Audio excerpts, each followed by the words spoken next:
Hi, I'm Dawn Damari, and you're listening to another episode of Teaspoon of Healing. Today, my guest is Esther Blum. She's an integrative dietitian. Hi, Esther. Hey, Dawn. How you doing? Good. How are you? I'm good, thanks. Thanks for joining me today on the podcast. It's my pleasure. I'm assuming you're on the East Coast. Yeah. I live in Connecticut, so it's beautiful today. Yeah. Nice. Yeah, my parents are from Boston, so I've been to Connecticut once. Yeah, it's beautiful there. Yeah. Great. So you're an integrative dietitian. Before we get into anything else, what's an integrative dietitian? How does that differ from a regular dietitian? So I have a bachelor's and a master's degree in clinical nutrition and spent the first 5 years working in hospitals and then decided to go rogue. I worked in cardiology units and diabetes and AIDS, and we saw oncology, and I was really not making a difference in anyone's life, seeing people for 10 minutes before they were going to be discharged, giving them their diet instructions and feeding them Jello and ginger ale after cardiac surgery.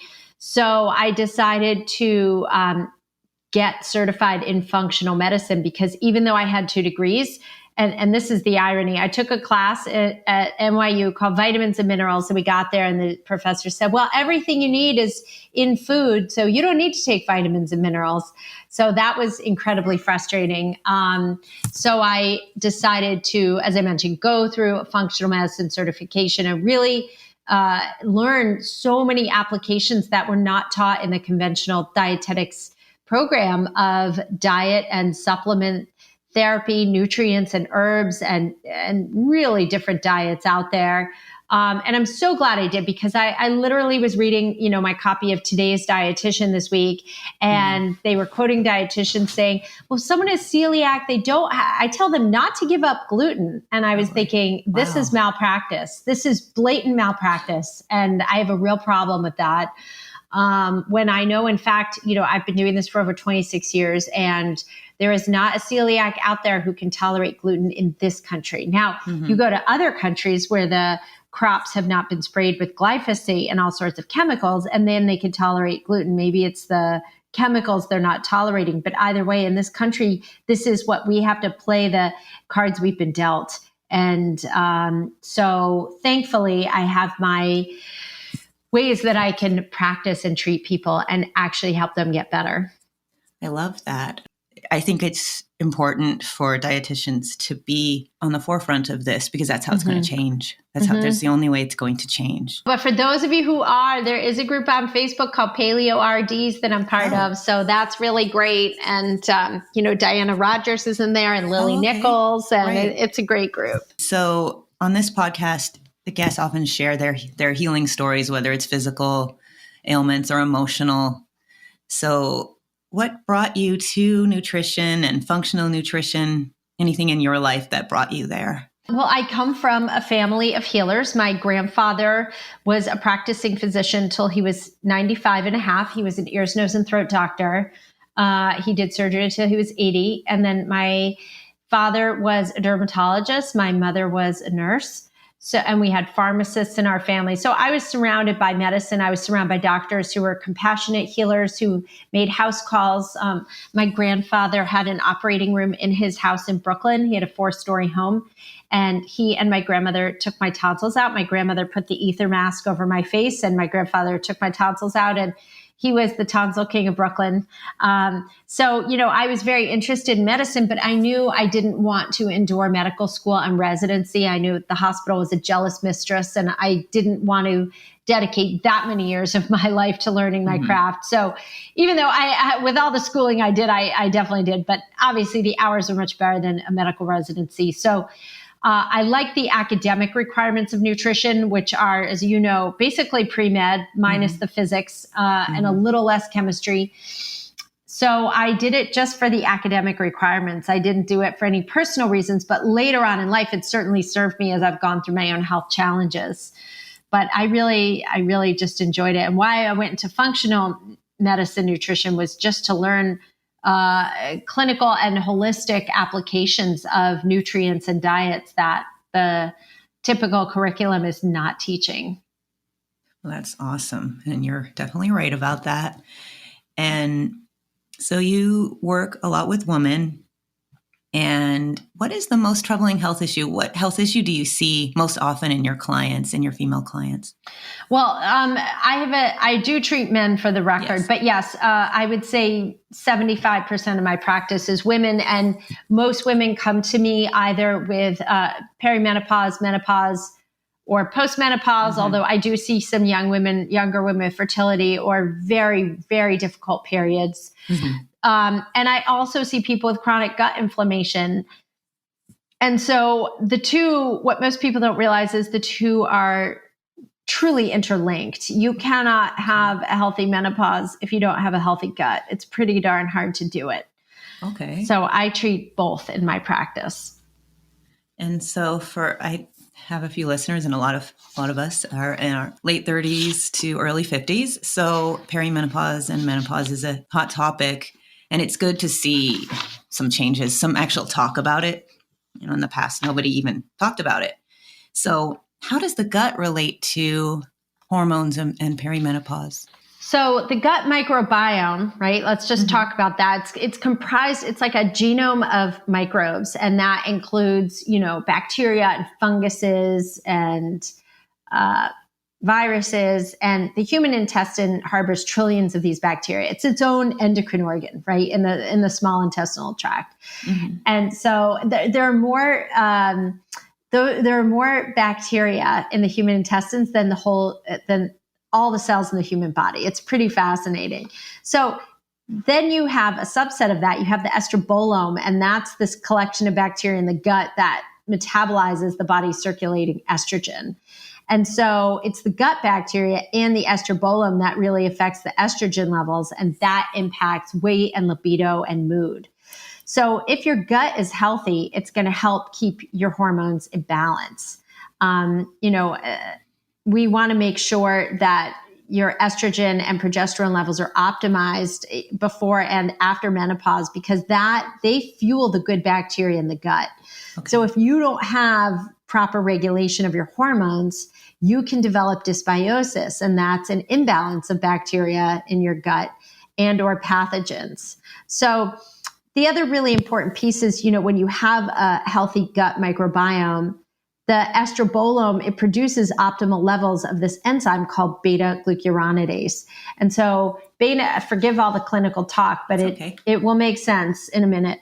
If you have a healthy Esther Blum, it's going to minimize the reabsorption of estrogen from the gut, right? And so that allows us to safely remove waste in the stool and urine and detox estrogen properly. So if you have gut dysbiosis, right, there's this excess of bacteria that produce that beta-glucuronidase. And so estrogen gets absorbed back into the bloodstream, and all of a sudden you're estrogen dominant. So I do, like in my stool testing that I do, we look at beta-glucuronidase before and after, and I do see the numbers come down. I see a lot of estrogen dominant women with these horrible, horrible periods, and they're really suffering. And once we, clean up the liver and support that, it makes a huge difference in their symptoms, and their estrogen does come down. So you want to make sure, the Esther Blum, your whole gut bacteria is influenced by so many things. It's influenced by trauma, by genetics, by age, by diet, by weight, alcohol, antibiotics, environmental toxins. So you've got a lot. It's a wild card in there. Mother Nature is one wacky scientist, right? So you've got to really make sure that that your gut is healthy, because when your body is in a state of estrogen decline, you have this increase in gut permeability, and your transit time slows down. So you get a lot more bloating and constipation and reflux, and we don't have the bile production to break down fats or help us eliminate estrogen. You can get kind of like IBS symptoms. Brain fog and depression and insomnia, all of these things. So if your gut is healthy and your estrogen is being detoxified and regulated better, that makes a huge, huge, huge difference in time. That's great to know. And so how do people find out Do you do any testing to find out the levels either of estrogen, to find out if they're estrogen dominant or which hormones they're lacking in? And then you also mentioned the other test for the gut bacteria. Yes. So, right. I do stool and urine test. The urine test I do and love. It's called a Dutch test. And that stands for dried urine test for comprehensive hormones. And so that enables me to look at not only your production of 21 androgens. So it looks at 7 estrogens, 7 testosterone, 7 progesterones. And not only does it look at your body's production of those androgens, but also the detoxification pathways. So are they being eliminated from your body properly, or are they being reabsorbed through your intestinal tract and you're not excreting them? I don't just see these problems in men and women, by the way. I see estrogen dominance in men too, where they're very overweight and their testosterone is going down the wrong pathway. Their detox pathways are imbalanced, and they are getting testosterone pellets inserted in the tush, and that is actually converting to estrogen. So estrogen dominance, it's not just a female problem; it's a male problem too. I didn't know that. Wow. Yeah. So the Dutch tells me your pathways, and it looks also at, I look at neurotransmitters in the brain. I look and see if people are making serotonin and dopamine, because what happens during menopause, a lot of doctors put their patients on antidepressants instead of saying, well, let's fix the gut and make sure your serotonin and dopamine production are on par. They say, well, let's just give you an antidepressant. Well, when I look at their Dutch tests and their neurotransmitters, the antidepressants are not raising serotonin and dopamine or their neurotransmitters much at all. Some people, yes, but a lot, no. Which is even more fascinating to me. I'm like, how do you even feel better then? How is that the case? Maybe it's a placebo effect. I don't know. But it's fascinating. So so I look at all of those. And then I also look at cortisol levels, because cortisol and insulin are closely related. So, if you've gotten this menopause belly and a cortisol belly due to a decline in estrogen, then what happens is your insulin levels start to go off kilter too. So I can learn a lot about you just from your cortisol curve. I can look at your energy, your sleep, all of those things can be off kilter if your cortisol's off kilter. So I really balance that out too, and get people in a more relaxed state versus a fight or flight state, which they tend to be in when I start with them. Definitely. And that's leading to me to something else. So stress, does that often affect hormones and our health? We all know it definitely affects our health, but I'm assuming it affects the hormones too. It does. Stress, hormones are driven from the top down. So if your stress is really bad, you're not managing it, you're not taking some deep breaths and shutting off that phone and not taking the phone in bed and learning to manage the stress and the people in your life. And we can't control everything, obviously, but we can make a lot of choices that do contribute to our stress management. So if you're not managing that, your progesterone and estrogen and testosterone will be in the toilet. And then your libido goes, nobody's feeling good when you're stressed. So they all tend to bottom out. And then I end up having to really step in and replace them.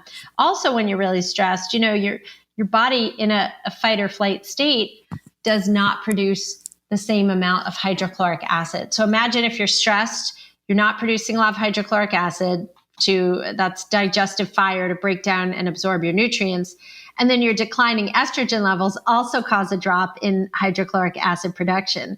And what happens is, in that state, a lot of people begin to develop a leaky gut, which is a thinning of the intestinal walls. Nutrients are passing back and forth across the intestinal membrane, undigested, food particles are passing forth undigested. And you get really bloated. You get all these food allergies. You can't eat anything. So it's kind of a cascade effect. Wow. And I notice a lot of people develop gluten intolerances or dairy intolerances in menopause for this very reason.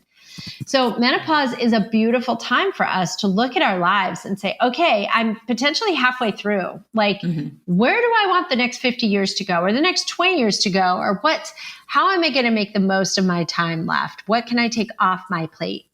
and how can I manage my stress better? This clearly isn't working. So what can I do to make it better? I think COVID was a great opportunity for us to simplify our lives and say, okay, there were a lot of huge downsides, but what were the upsides? Does working at home give us a better quality of life? It does. Okay, well, how can I reconfigure my job? Things like that make a monumental impact on our hormonal health. They really do. Yeah. Have you noticed stress, going up or down during COVID with any of your clients? Well, yes. I mean, up in a lot of ways because you're trying to work and you have kids at home, or even if you're not trying to work, then all of a sudden you're a school teacher. Yes. Right. And then some people, their marriages suffered during COVID. Yes. Some people will go through divorce after COVID, and then other people, it got better. I could tell you for me personally, I lost my father on May 2nd of 2020, the week before what was supposed to be my son's bar mitzvah. I'm sorry. Thank you. He was 91. So I'm grateful he didn't have to go through COVID kind of without seeing my mom, because he was in a nursing facility. So, all of that was very stressful. And, we had many, many things going on. That was just a piece of the pie. And so, but we were able to just kind of get quiet, and we just, as a family, really just centered ourselves and stayed very grounded, and we allowed ourselves to grieve.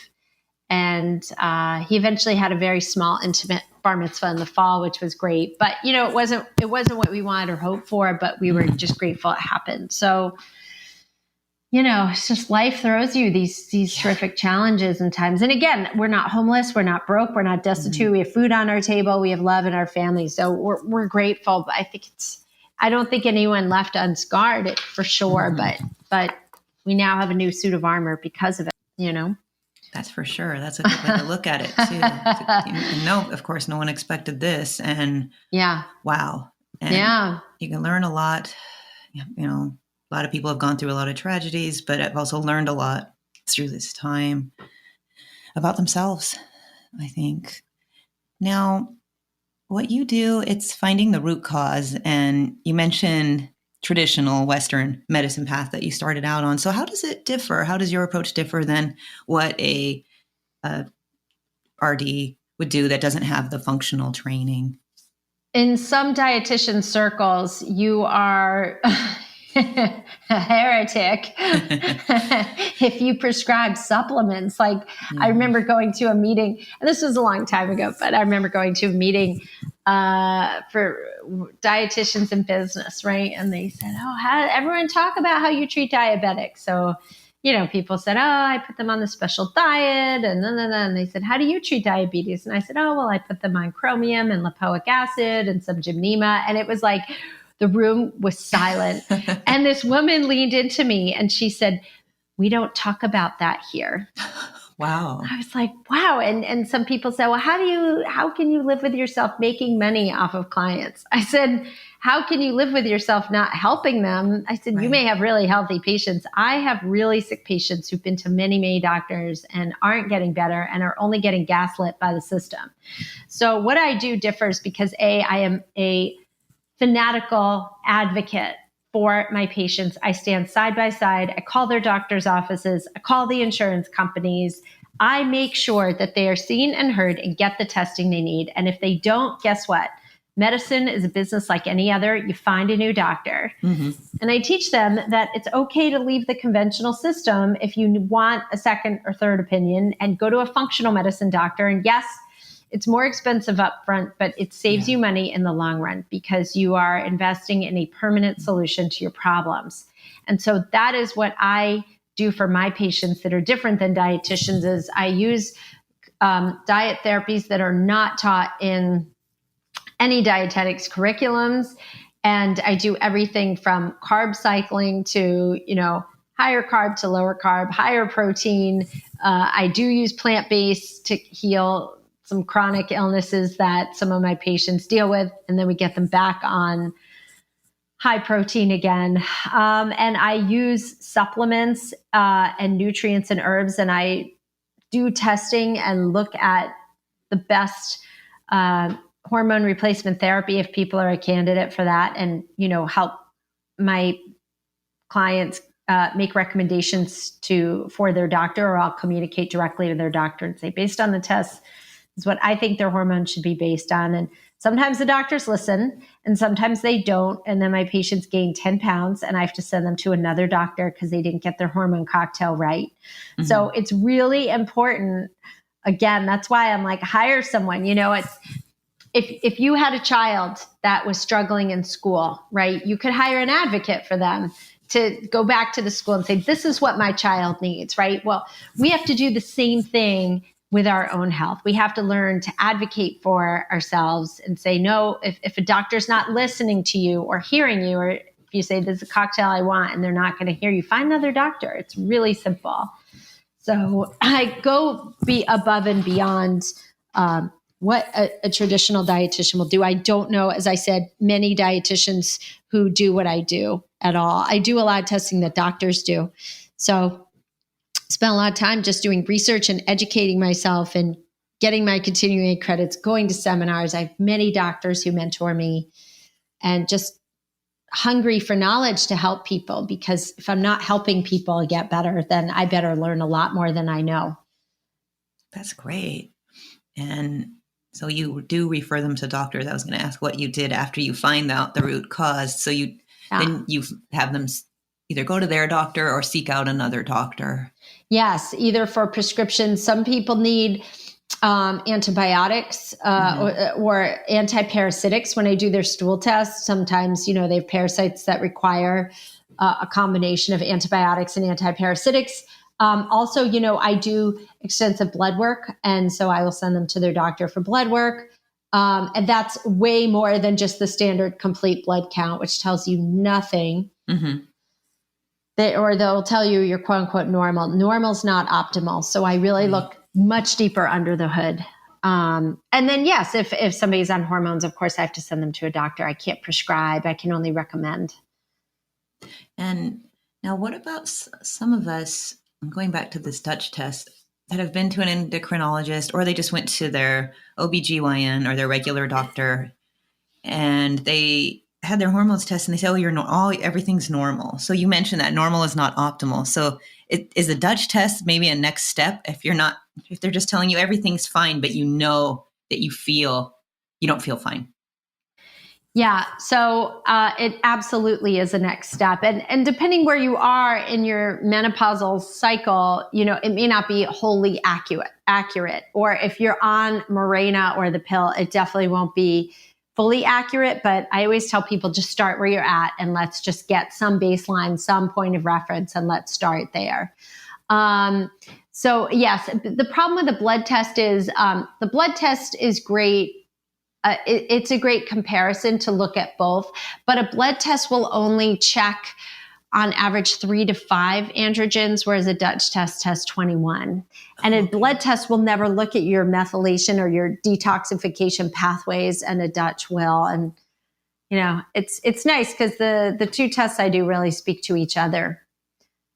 That's great. And now when you talk to your patient, you talk about supplements and diet. So is there a struggle? Why do people struggle to change their diet? A lot of times they'll take supplements or they'll take prescriptions, but changing diet is huge. Sometimes it's a worthiness issue where people don't believe they deserve to look good, or they feel, especially if they had any kind of sexual abuse or unwanted attention early on, about their physical body, then they tend to shy away from losing weight and getting that attention again, because it's associated with a negative experience. Sometimes they don't feel worthy of investing in themselves. Sometimes it's just we're taught that pleasure is food and food is pleasure, and it just feels really good, and it's a quick fix.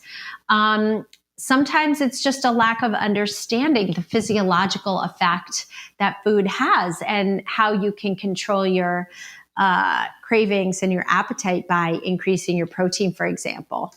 So I really educate and empower my clients, and we work together for a minimum of 6 months to start, because we unpack 6 months is ample time for people to go on vacation, go to a wedding, go through a breakup, or fighting with your kids, right? And you can watch yourself and observe objectively and say, how did I eat that day? What happened? What's my stress response? I mean, how many times have you ever been having a stressful phone call and you go to the pantry and you just grab some chocolate and start eating, you know, or as I like to joke, like snorting lines of chocolate chips off the counter.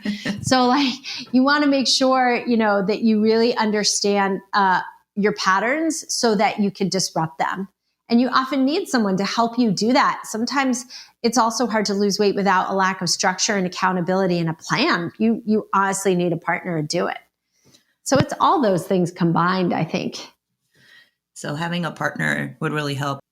I don't recommend family members necessarily. Okay. I think it's too emotionally charged. Imagine because for some people too, if there's anybody judging them about their weight, you know, in their family, which happens often, you want a third party objective person because it's like, so not your spouse or maybe even not a spouse or a boyfriend. Okay. So that's interesting. So you can have it's better to have maybe somebody a little bit more removed from your life. Yes. Completely. I couldn't agree with you more. Yes. Okay. That's really interesting. That's a good point because a lot of it could be coming from shame or it could be coming from, who knows? That's where it's coming from. So you want to break out of certain patterns. So that's right. Bring that back in. Okay. That's right. And now where can listeners find out more about you if they want to do a Dutch test, if they want to work with you? Yeah, so you can go to, for 5 of your listeners, Dawn, I actually have opened up my calendar to accommodate 5 30-minute consultations. These are complimentary. I ask that these are for serious inquiries only, of course, for someone, for any of you out there who are really serious about getting help and wanting to move the needle with your gut health, with your hormones, with your eating habits, with your weight loss. So for that, you can go to estherblum.com/call, CALL. We hop on the phone for 30 minutes and you will leave with 3 customized strategies to put you on the path to reaching your goal. Also, I am giving away my wonderful 3-part video series and it comes with an ebook. It's on how to crush your cravings. So you can crush your cravings in 3 days, your sugar cravings in particular. But there's so many juicy nuggets in there that really will just optimize your wellness. And that is estherblum.com/cravings with an S.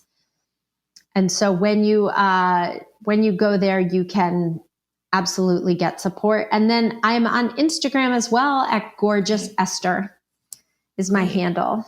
Yes. Great. So we can go there. You can go to estherblum.com or Gorgeous Esther on Instagram. And there's always so much fun nutrition stuff on Instagram. And I looked at your page. It's people should go there. I like the posts. So thank you. So before we sign off, is there anything else you would like to share with the listeners? Yeah, there's really nothing in you that cannot be healed. There's nothing in you that's not reversible. So you really just have to make sure when you're looking for answers that you work with a practitioner who listens to you, who is going to tirelessly fight and leave no stone unturned and not write you off or dismiss you. You want to make sure you find someone who listens to you, who does the testing, who does the proper workups. And that way you will get better. You will have a specific treatment plan and you will get better. There's no one I work with who doesn't take my advice, who doesn't get better. Everyone gets better. So it's really, it's beneficial to invest in yourself. In the long run, it's worth it. You get a return on your investment. Great. Well, thank you for sharing that. And thank you for joining today on the podcast. Really enjoyed the chat. And please go to estherblum.com or Gorgeous Esther on Instagram to find out more. Thanks, Dawn. Thank you. And I hope you have a great rest of your day. You too. Susan, you remember the time we were in Orange County? We were driving around and we got lost, and we ran into this place called Avila's El Ranchito. You remember the place? The place had awesome decor and authentic margaritas. Did you know that Avila's El Ranchito has been around since 1966? They have 13 locations throughout Orange County. Visit Salvador Avila's location in Lake Forest and Foothill Ranch for great food, ambiance, and specialty margaritas.